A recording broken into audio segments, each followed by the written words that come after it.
Assalamualaikum warahmatullahi wabarakatuh.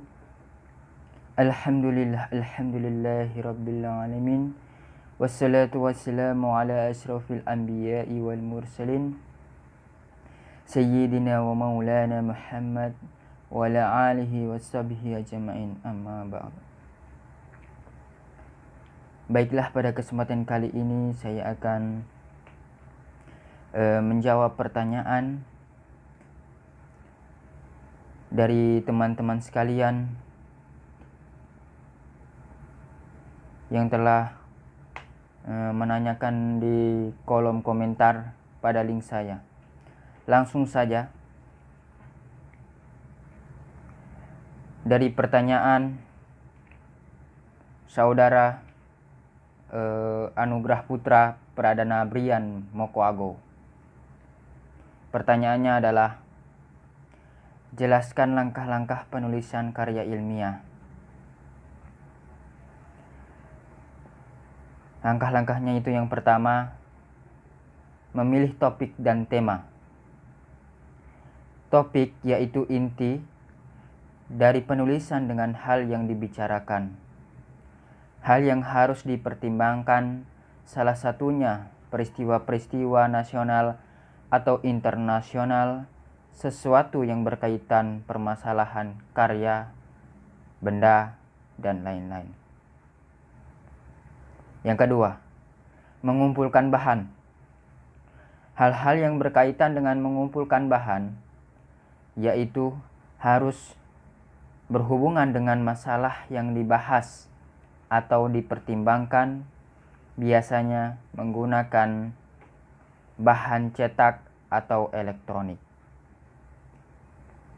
Yang ketiga, menyusun hipotesis. Langkah hipotesis ini menjadi penetapan saat melakukan pengamatan objek penelitian. Dan yang keempat, menyusun rancangan penelitian. Nah, dalam bagian ini sangat penting sekali agar hasil penelitian susunannya bisa bagus atau maksimal. Yang kelima, melaksanakan percobaan.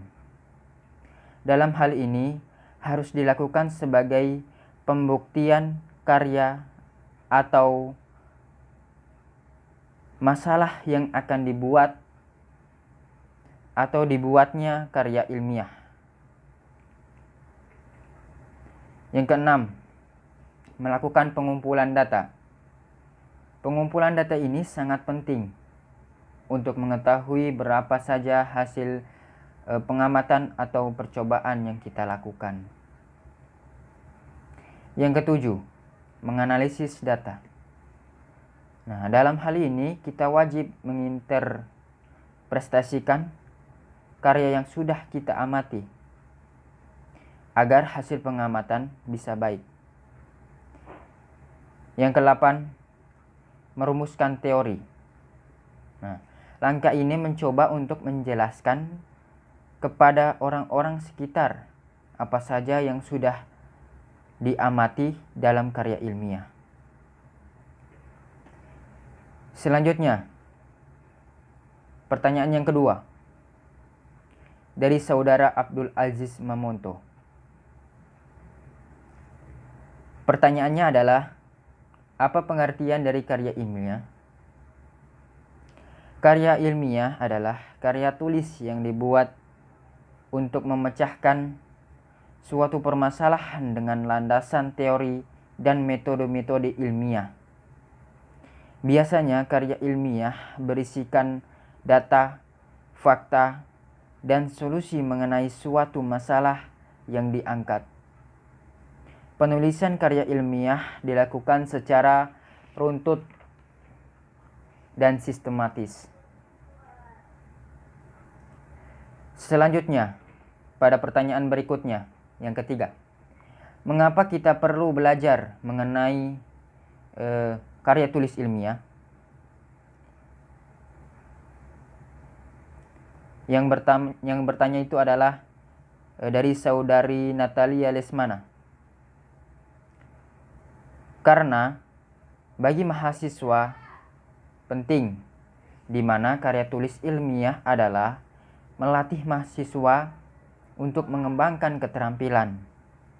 Dengan membiasakan diri membaca efektif, mereka akan mampu menyaring informasi serta memilahnya antara yang perlu dan tidak. Akhirnya, mahasiswa mampu memperkaya cakrawala wawasannya sendiri. Pertanyaan yang berikutnya, bagaimana sistematika pembuatan cover pada karya tulis ilmiah yang baik dan benar? Pertanyaannya dari saudari Maghfira Botutihe. Jadi, yang pertama itu adalah judul makalah. Saat menuliskan judul, biasanya lokasi yang tepat pada cover makalah ialah di tengah atas halaman. Ketika menuliskannya, harus menggunakan huruf-huruf kapital. Hal tersebut dilakukan agar mempermudah orang membacanya. Yang kedua, tujuan penulisan makalah. Tujuan penulisan makalah pada cover lebih berfungsi kepada penjelasan pembuatan makalah untuk penelitian atau tugas tertentu. Contoh tulisan pada cover seperti makalah ini disusun untuk memenuhi tugas kampus. Nah, dengan cara ini pembacanya bisa memahami konteks isi dan cakupan dari makalah itu. Yang ketiga, logo instansi atau lembaga. Jika membuat logo atau menaruh logo pada cover, ukurannya harus menyesuaikan, jangan terlalu besar dan jangan juga terlalu kecil. Usahakan ketika memasukkan logo itu, pilihlah file yang sesuai. Yang keempat, nama penulis atau tim penyusun. Nah, jika menuliskan nama penulis, bila makalah disusun oleh satu orang, maka cukup dituliskan satu nama saja. Nah, dan jika disusun oleh terdiri dari beberapa kelompok, maka penulisannya harus secara urut sesuai abjad. Yang kelima, nama institusi atau lembaga. Penulisan nama institusi atau lembaga kiranya tidak disingkat ya. Contoh misalnya SMA N Cendrawasih, maka ditulis menjadi Sekolah Menengah Atas Negeri Cendrawasih. Jadi ini tidak boleh disingkat ya, harus lengkap. Yang keenam, tempat dan tahun. Jadi pada bagian ini dituliskan tempat pembuatan makalah, tanggal, bulan, dan tahun. Nah, selanjutnya pertanyaan yang berikutnya dari saudara Pedro Muhammad Arfi Gonibala. Pertanyaannya adalah, apa bahasa yang digunakan dalam penulisan karya ilmiah? Nah, ragam bahasa yang digunakan dalam karya tulis ilmiah adalah ragam bahasa ilmiah atau disebut juga bahasa standar atau baku. Sebagai salah satu jenis dari karya tulis ilmiah, artikel ilmiah pun ditulis dengan menggunakan ragam bahasa ilmiah. Bahasa standar ini adalah bahasa yang dipelajari dalam institusi pendidikan. Yang keenam, pertanyaan yang keenam dari saudara Aprilandi Limbanadi. Pertanyaannya adalah, apa yang dimaksud dengan karya ilmiah populer? Jadi, karya tulis ilmiah populer adalah karya tulis yang berpegang kepada standar ilmiah tetapi ditampilkan dengan bahasa umum yang mudah dipahami oleh masyarakat awam dan layout yang menarik sehingga masyarakat lebih tertarik untuk membacanya. Pertanyaan yang berikutnya, yang ketujuh, dari saudari Siti Nurharitsa Rinjab. Pertanyaannya adalah, sebutkan ciri-ciri dari karya tulis ilmiah. Yang pertama, ciri-cirinya reproduktif. Yang kedua, tidak ambigu. Yang ketiga, tidak emotif. Yang keempat, menggunakan bahasa baku. Yang kelima, menggunakan kaidah keilmuan. Yang keenam, bersifat dekoratif. Yang ketujuh, terdapat kohesi. Yang kedelapan, bersifat objektif. Yang kesembilan, menggunakan kalimat efektif. Pertanyaan yang berikutnya dari saudari Jessica Ratnasari. Apa tujuan kita belajar karya tulis ilmiah? Nah, jadi tujuannya yang pertama, melatih mengungkapkan pemikiran atau hasil penelitiannya dalam bentuk tulisan.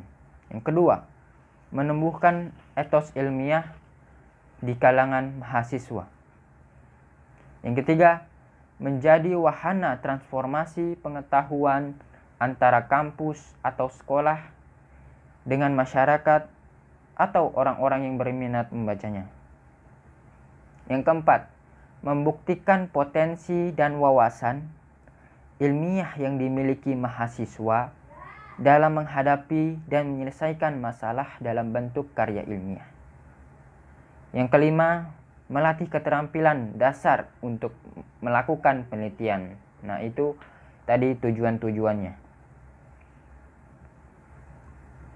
Berikutnya, pada pertanyaan berikutnya dari saudara Fauzan Lamani. Pertanyaannya adalah, apa perbedaan antara skripsi dan tesis?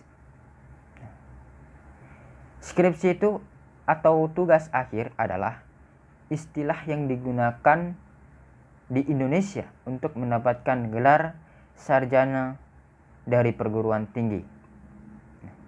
Skripsi adalah suatu karya untuk menghasilkan ilmu pengetahuan atau sesuatu yang dapat dipertanggungjawabkan secara ilmiah dan dikerjakan menurut aturan dan tata cara tertentu. Yang kedua, sedangkan tesis itu adalah